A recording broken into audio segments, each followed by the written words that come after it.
수급전 투데이 위너 시간입니다. 오늘은 양시장이 보합권 정도에서 움직이는 모습인데요. 외국인의 수급도 제한적으로 나타나고 있습니다. 매도와 매수 살짝 오가면서 오늘 플레이 나오고 있습니다. 현물시장과 선물시장 모두 일단은 매도 쪽으로 좀 돌아선 상태인데요. 코스피 쪽에서는 그래도 현물 쪽 외국인 매수했다가 매도했다가 현재는 약간의 이런 관망세가 상당히 짙게 나타나고 있습니다. 오늘의 수급적인 의미는 어디서 찾아볼 수 있을지 함께 분석해 보겠습니다. 메리츠증권의 황희수 차장님 연결돼 있습니다.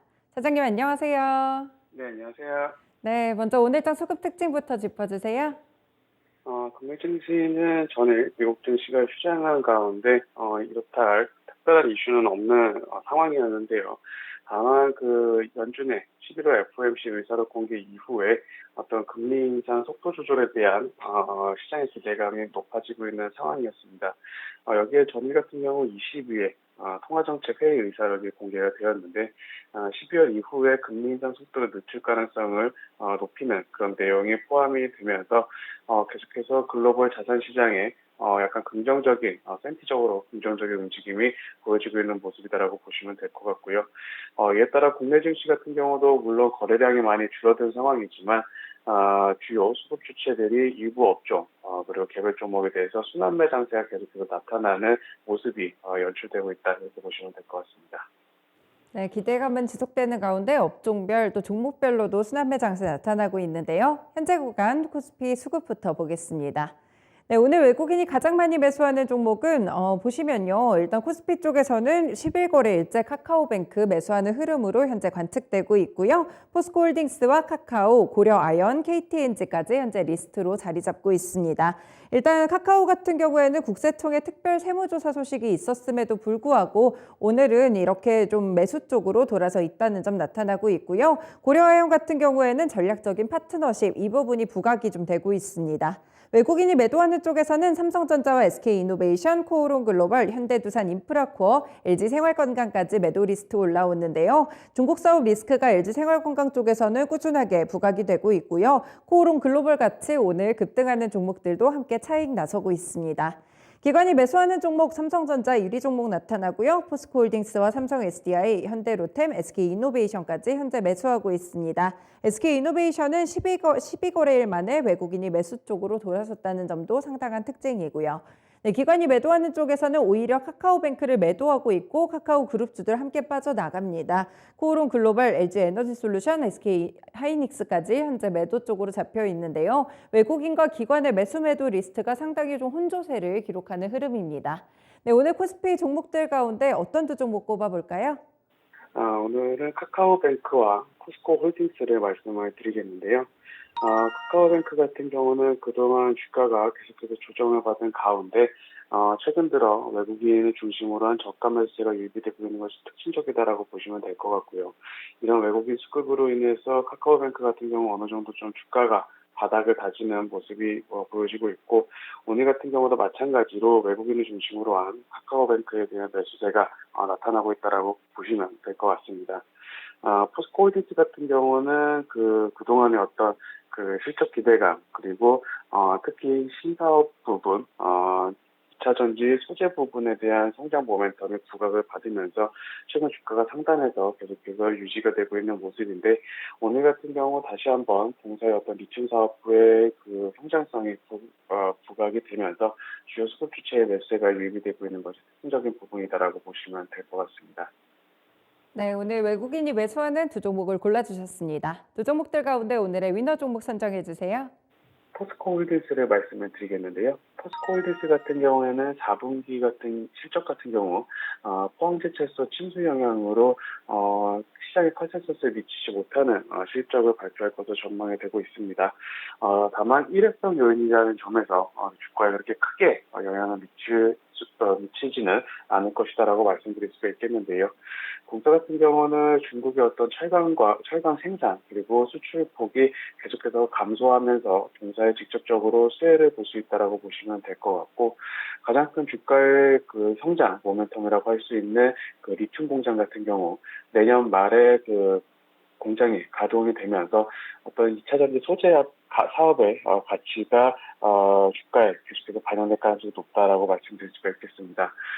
미국의 IRA 법안으로 인해서 포스코홀딩스의 리튬 사업 가치는 꾸준하게 올라갈 것으로 전망이 되고 있고, 이에 따라 그동안의 어떤 철강 기업으로서의 밸류에이션을 받아왔다면 내년부터는, 그리고 계속해서 중장기적으로 이런 2차전지 소재 리튬 사업부의 매력이 부각될 수 있는 모멘텀이 있다, 이렇게 말씀을 드리겠습니다.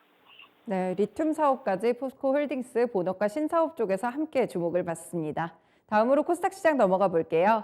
네, 현재 구간 외국인이 가장 많이 매수하는 종목은 주가 3거래일째 급등하고 있는 에코프로 BM입니다. 그리고 오늘 위메이드 그룹주들 대체적으로 하한가 부근에 머물러 있는데요. 위믹스 상장 폐지 결정 때문입니다. 다만 위메이드 맥스 같은 경우에는 외국인이 매수 중이고요. 위메이드 플레이노 현재 기관의 매도 상위 리스트에 올라와 있습니다. 나무가 같은 경우에도 최근에 주가 상승세 상당히 높게 나오고 있는데 오늘장 외국인 매수 리스트 들어가고 있고요. D&T와 데브시스터즈도 함께 매수합니다. 외국인이 매도하는 쪽에서는 2차전지 소재나 리튬 관련 종목들 상당히 많이 눈에 띄고요. 오늘 게임주들 투심이 좀 좋지 않은데 컴투스와 카카오 게임즈도 함께 리스트에 이름을 올렸습니다. 기관이 매수하는 쪽에서는 에코프로비엠 함께 매수하면서 오늘 상위 리스트 함께 올라갑니다. 나무가도 함께 매수하는 흐름 나타나고요. 네오위즈 같은 경우에는 게임주들 가운데 오늘 이렇게 매수 쪽으로 좀 쏠려 있다는 점도 특징입니다. 엔젤같이 새내기 종목도 오늘 매수세 들어오고요. 영풍정밀도 함께 사자세입니다. 기관이 매도하는 쪽에서는 오늘 컴투스, 위메이드 플레이 이렇게 좀 게임주 쪽으로도 빠져나가고요. PNT와 SM 그리고 최근에 콘텐츠 쪽으로 오른 레몽레인까지 현재 팔자 기조 보여지고 있습니다. 코스닥에서는 어떤 두 종목에 대한 주목도 높여볼까요? 코스닥에서는 에코프로 비엔과 네오위즈를 말씀드리겠습니다. 에코프로 비엔 같은 경우에는 가족사인 에코프로 머터리얼즈를 통해서 전구체 생산 캐파를 확대하겠다는 그런 발표가 있었는데요. 이에 따라서 다시 한번 에코프로 비엠의 2차전지 소재 관련된 모멘텀이 부각을 받으면서 최근 들어 저가에 있었던 부분에서 주요 수급 주체의 매수가 유입되고 있는 것이 특징적이다라고 말씀드릴 수가 있겠습니다. 2차전지 소재 업체들 같은 경우에는 최근에 어떤 양극재를 중심으로 한 구체적인 캐파 증설 계획이 발표가 되면서 공급이 수요를 넘어서는 것이 아니냐는 우려감에 주가들이 많이 조정을 받았는데요. 아직까지 이런 공격적인 증설에도 북미 쪽의 수요를 채우지 못할 것이다라는 보고가 나오기 시작하면서 에코프로 비에 같은 종목들의 저가 매수세가 유입이 되고 있는 것이 특징적이다라고 보시면 될 것 같습니다. 두 번째는 네오위즈인데요. 말씀해주신 대로 어떤 위믹스발 게임주에 대한 투심이 악화된 반면에 네오위즈 같은 경우는 본업단 게임의 어떤 성장성이라든지 흥행성이 계속해서 부각을 받으면서 주요 수급 주체 매수세가 이어지고 있는 것이 특징적인 모습이다라고 보시면 될 것 같습니다. 네, 오늘 수급적으로 돋보이는 에코프로 BM과 업종 사이에서도 강한 네오위즈 두 가지 종목 골라주셨는데요. 두 종목들 가운데 코스닥 위너 종목 알려주세요. 네오위즈를 말씀을 드리겠습니다. 네오위즈 같은 경우는 그동안 계속해서 웹보드 게임사로 평가를 받으면서 PER이 10배 수준으로 밸류에이션 측정을 받았었는데요. 하지만 이번 세계 3대 게임쇼에 나가서 내년에 발표될 콘솔 게임, 피해 거짓말이 흥행에 대한 기대감 그리고 성장에 대한 기대감이 부각을 받기 시작하면서 이제 웹게임 업체에서 콘솔 게임 개발 업체로서의 밸류에이션을 받고 있는 상황이다라고 보시면 될 것 같습니다. 따라 동사 같은 경우는 2023년 같은 경우 총 8종의 신작이 발표될 것으로 또 전망이 되어 있기 때문에 피해 거짓 이외에도 여러 가지 신작 모멘텀이 꾸준하게 나열되어 있는 것이 긍정적이다라고 보시면 될 것 같습니다. 또한 콘솔 게임 출시 이후에 어떤 흥행 성적에 따라서 다시 한번 주가는 상승할 수 있는 모멘텀이 있는 것이 긍정적인 부분이다라고 말씀드릴 수가 있겠고요. 따라서 게임 업종 중에서 어떤 가상화폐하는 좀 약간은 동떨어진 본업에 충실한 업체이기 때문에 게임 성과에 따른 주가 방향성이 나타날 가능성이 높은 업체다, 이렇게 말씀드리겠습니다. 네, 확실히 본업에 대한 부분들 성장성이 확인되니까 좀 좋게 추천이 나오는 것 같습니다. 오늘 말씀 잘 들었습니다. 감사합니다. 네, 이렇게 오늘의 위너 종목 두 가지는 포스코 홀딩스와 네오위즈였습니다. 지금까지 수급전 투데이 위너 시간이었습니다.